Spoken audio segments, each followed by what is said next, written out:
Hello guys, welcome back to another video. Today I will be reviewing the new film, The Hobbit, The Battle of the Five Armies. This is the last installment of the Hobbit trilogy and possibly the last installment of the Middle-earth franchise, but I don't think so. I think they're going to end up making another film, either a prequel to The Hobbit or a sequel to The Lord of the Rings. But right now this is being marketed as the last one.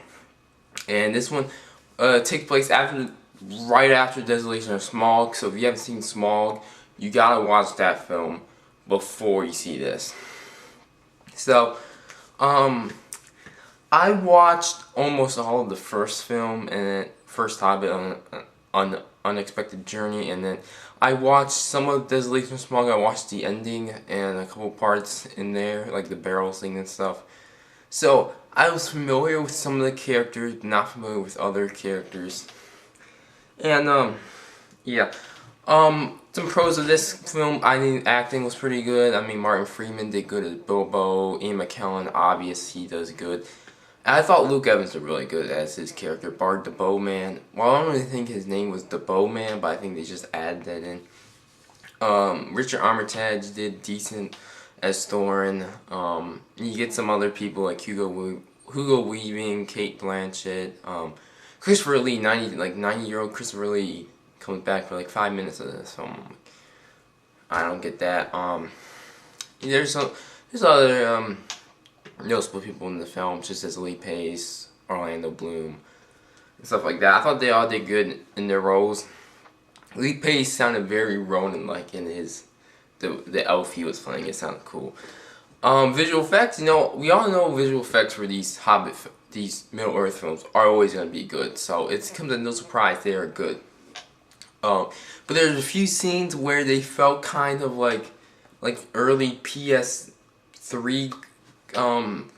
CGI stuff, where it seemed like it wasn't fully done as much as it was.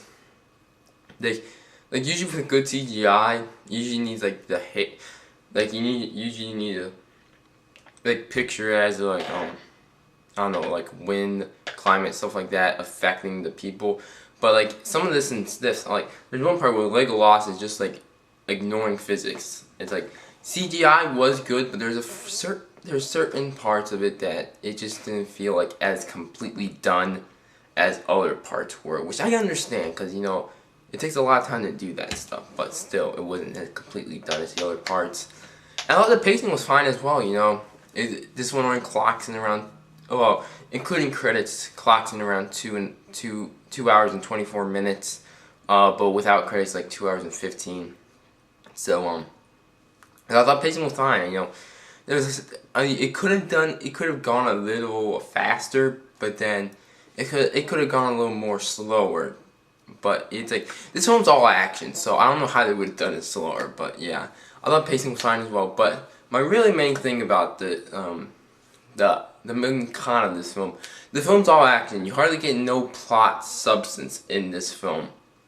So this film is basically the last act of a film, because in the Unexpected Journey was basically the first act, the exposition and stuff. Desolation of Smaug was the rising action and complications, stuff like that. So that was the second act of a film, and then the Battle of Five Armies is basically the climax and the last act of a film. So there's totally no plot substance there, except you get to know a few things about like orcs and stuff like that. But it's really a lot of action in this film, which I know a lot of people will like because they felt like An Unexpected Journey was some slow film. But then like you want a little bit of plot in this film. But and my other thing, they already assume you already know all the characters. Like for me, I watched most of the first one and then some of the second one.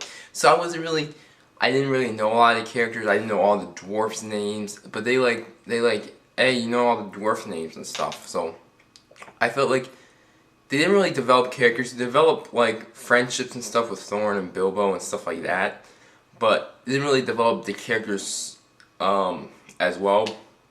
Because, I mean, it's really developing the friendship. It's not really developing the characters.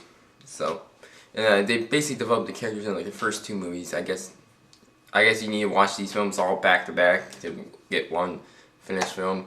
But overall, I'll give this film a 7 out of 10. A decent watch. I believe that you guys should see it, but if you guys see it, I think you need to at least watch Desolation of Smog.